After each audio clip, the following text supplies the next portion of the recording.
Good morning, everyone. Today I want to talk about something that may be the most single important turning point in a woman's long-term health. And that's something that historically medicine hasn't paid enough attention to.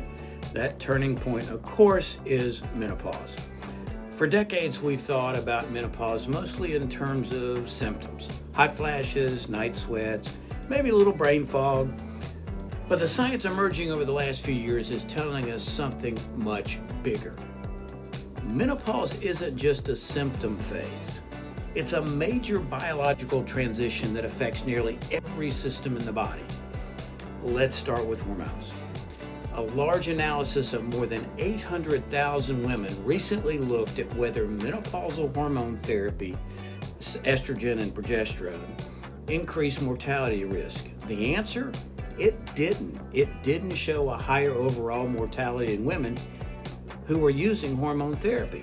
Now, that doesn't mean hormone therapy is right for everybody, but it does highlight how much our thinking is evolving compared to what many women were told 20 years ago. Modern hormone therapy uses different formulations, different dosing, and most importantly, different timing. And for many women, it may play a role not just in symptom relief, but in long-term bone, brain, and cardiovascular health. Second big development, brain health. Researchers studying women in the Women's Health Initiative recently found that a blood marker called p-tau217 may predict dementia risk as much as 25 years before symptoms begin. Now think about that for a minute, 25 years. That means that we may soon be able to identify risk long before cognitive decline ever starts, and intervene with lifestyle strategies that protect the noggin. And that's important because women account for nearly 2/3 of Alzheimer's cases. Now, here's something fascinating that scientists are discovering. The brain actually begins adapting to hormonal shifts years before menopause occurs. These neurological changes may help explain why women notice sleep changes, memory glitches, or mood shifts during the perimenopause.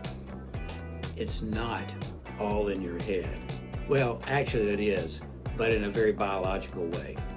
Your brain is literally recalibrating. The good news is that this transition also creates an opportunity, because the habits that protect the brain during midlife are the same ones that protect the heart, metabolism, and longevity. And one of the most powerful interventions remains something incredibly simple: movement. Research consistently shows that women who stay physically active through midlife have a lower risk of cardiovascular disease, diabetes, osteoporosis, and importantly, cognitive decline. Strength training in particular becomes critically important after menopause because estrogen loss accelerates bone loss and muscle loss. If there's one message I want my patients to hear, it's this: your 40s and 50s are not the beginning of the decline. They are the launch window for your longevity strategy. Think of menopause as a biological reset, a moment when the body's hormonal signals change and when lifestyle choices become even more powerful.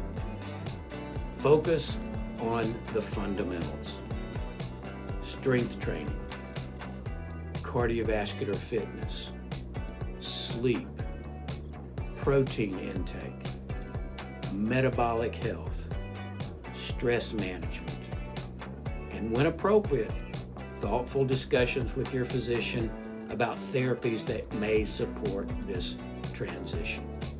The exciting thing is that the science is finally beginning to treat women as central to longevity research, not as an afterthought. And that's long overdue. Because when women thrive throughout midlife, they don't just live longer, they live better. See you next time.